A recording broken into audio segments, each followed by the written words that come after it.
one convicted criminal, one indicted criminal standing next to each other, the President of the United States and the Prime Minister of Israel, had a joint press conference in which it was announced that the United States would take over Gaza, displace 1.8 million people, perpetuated ethnic cleansing and a forced diaspora, and develop it like it was the quote-unquote Riviera. Now the world is responding. And I don't just mean the world of Hamas and of Saudi Arabia. I mean our allies like the United Kingdom, like Scotland and Germany and Turkey as well. I'm Michael Popok. Let's look at the world's response to what has to be the most chaotic, unprincipled, illegal criminal presidency we've ever seen. And we're only 2 weeks and 1 day in. You're here on Legal AF of the MeidasTouch Network. Let's dive in. You probably have already heard bombshell news, or you woke up to it this morning, that Donald Trump, during a press conference with Benjamin Netanyahu standing next to him, decided to declare that he had a solution for the Gaza problem, or in his mind, the Gaza problem, the solution. Now, mind you, this solution is, while the exchange of hostages has not yet been complete, or the release of hostages for Israel have not yet been complete. There's no real peace deal on the table. The Middle East is still on a knife's edge, and Donald Trump decides, with Netanyahu obviously supporting him, to announce that he's got the plan. He's got to take over the Gaza Strip and develop it like it's a real estate project, make it like Dubai, with hotels and casinos and a place for international people, make it an international city, completely ignoring and never really mentioning the 1.8 million people that call Gaza home and would have to be relocated into other places, not in Gaza, and accepted by other Arab countries so that the U.S. and Israel, in some sort of partnership, could develop Gaza. So let's just say our allies are not happy. The United Nations is not happy. The United Nations has said it is illegal. It is an international law violation to ethnically cleanse and forcibly expel people from land that they call home. Others have gone further. Let me read you what the UN's Human Rights Office has said about this. It is crucial that we move towards the next phase of the ceasefire, recognizing that there is currently a ceasefire and the Israelis getting back whatever remaining surviving hostages there are, to release all hostages and arbitrarily detain prisoners, end the war, and reconstruct Gaza with full respect for international humanitarian law and international human rights law. Any forcible transfer or deportation of people from occupied territory is strictly prohibited. That's the UN Human Rights Office. The Starmer, the Prime Minister of the United Kingdom, went further. Here's what he said in response to a question from the Liberal Democrat, the third largest party in the House of Commons. He told lawmakers, quote, "The most important issue on the ceasefire is obviously that it is sustained, and we see it through the phases, and that means that the remaining hostages come out, and that the aid that's desperately needed get into Gaza at speed and at the volumes that are needed. I have, from the last few weeks, 2 images fixed in my mind. The first is the image of Emily Damari reunited with her mother, which I found extremely moving. The second was the image of thousands of Palestinians literally walking through the rubble to find their homes and communities in Gaza. They must be allowed home. They must be allowed to rebuild, and we should be with them in that rebuild on the way to a 2-state solution." And so the dangerous statements from the president is something that Starmer was responding to. Scotland went further. John Swinney, Scotland's first prime minister, said that Trump's plans on Gaza were, quote, "unacceptable and dangerous, that there must be no ethnic cleansing," calling it what it is. In a post on Blue Sky, he said, "After months of collective punishment and the death of over 40,000 in Gaza, any suggestion Palestinians should be removed from their home is unacceptable and dangerous. There must be no ethnic cleansing. Only a proper 2-state solution will bring lasting peace." He was joined by Humza Yousaf, Scotland's former first minister, whose parents were trapped in Gaza, describing again Donald Trump's plan as ethnic cleansing and a living hell. So, listen, I'm not here to take sides. You people know my position and my support of Israel. and that they were inhumanely attacked, and civilians were inhumanely attacked, and thousands died and were captured in that horrible October 7th day. However, we now have a humanitarian crisis in Gaza. We have a group of people that were put into Gaza and separated from the rest of the Palestinian people as part of a process. And there has to be some sort of rebuilding. The question is not whether there needs to be rebuilding. The question, apparently, according to Donald Trump, is whether the Palestinians are going to be involved or allowed to participate in the rebuilding. Donald Trump sees it as a bombed-out parking lot that needs to be developed along the waterfront, sees valuable beachfront property that he would like to develop as a developer, as a U.S. president developer. And that is what the world is responding to.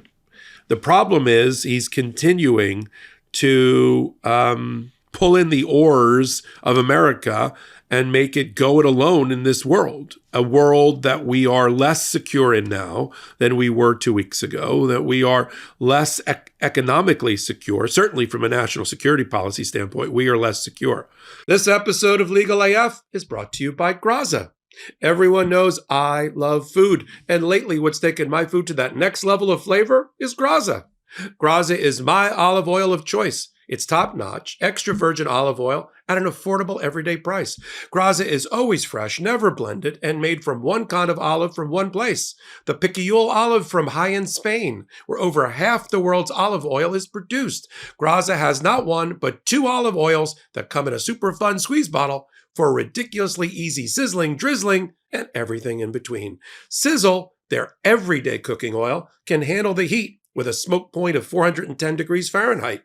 And it's great for baking, sautéing, and, well, anything you cook.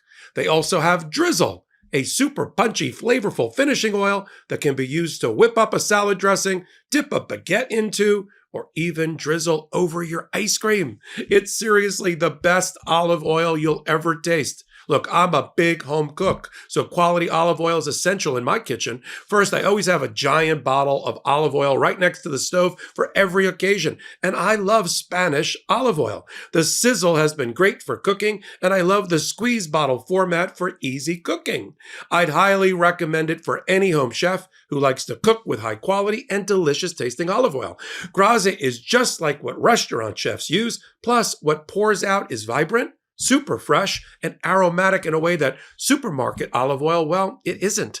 Listeners to our show will get 10% off your first order of any olive oil on their site, but I wholeheartedly recommend the Gaza Starter Kit. You'll receive 2 squeezy bottles of olive oil, sizzle for cooking, and drizzle for finishing with an extra kick of flavor.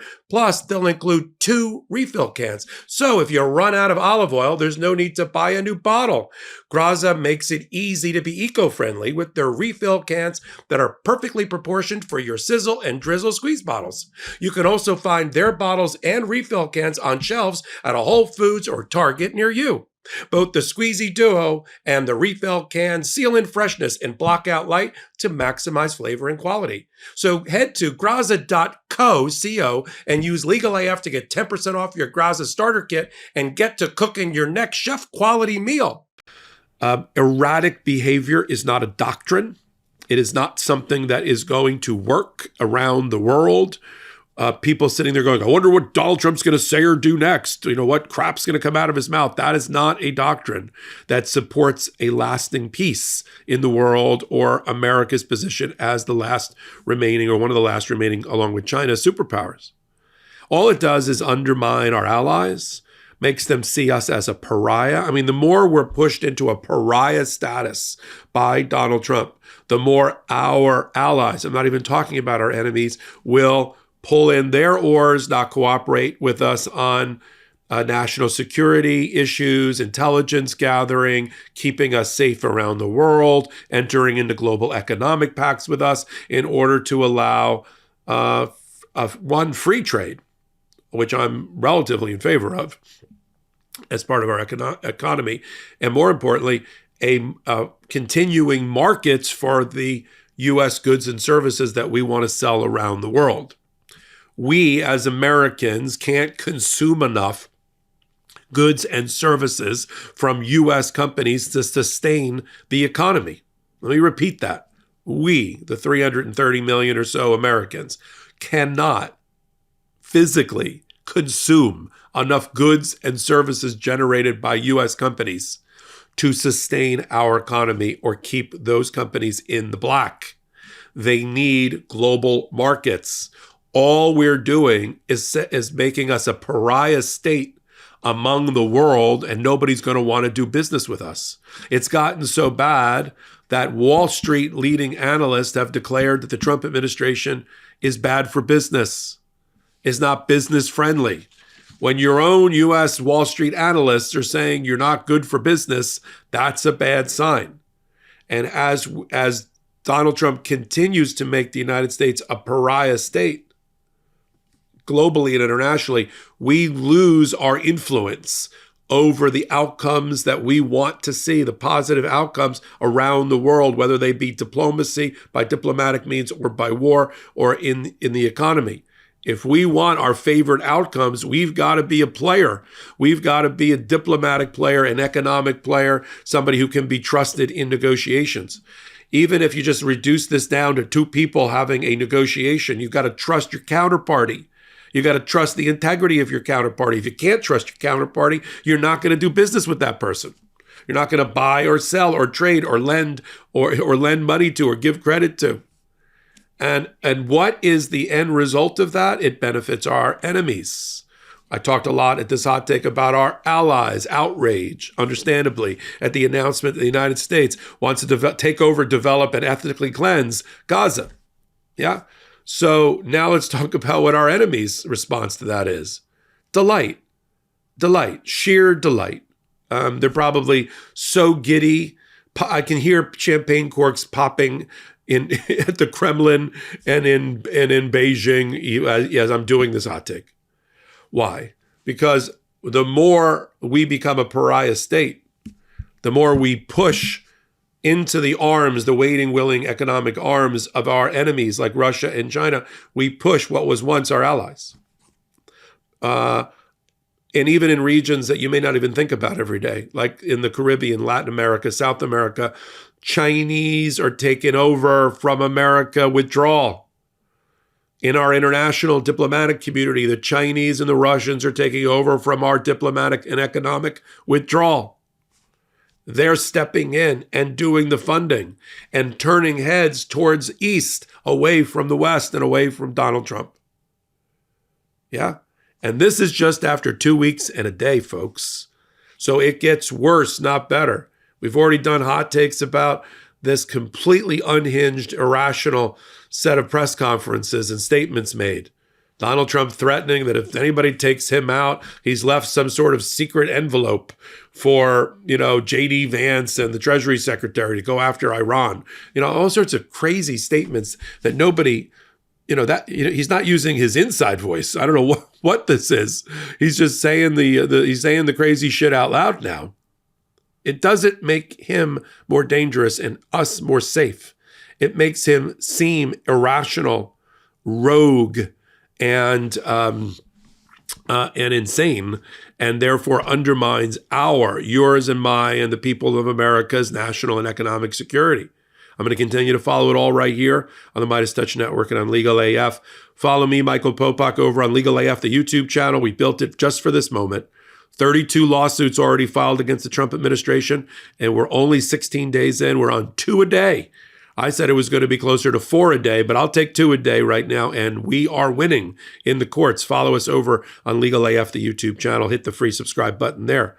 And then Tuesday nights, I got a new show doing great because of you, and I'm humbled by it. It's called Popok Live. It's about an hour. It's me.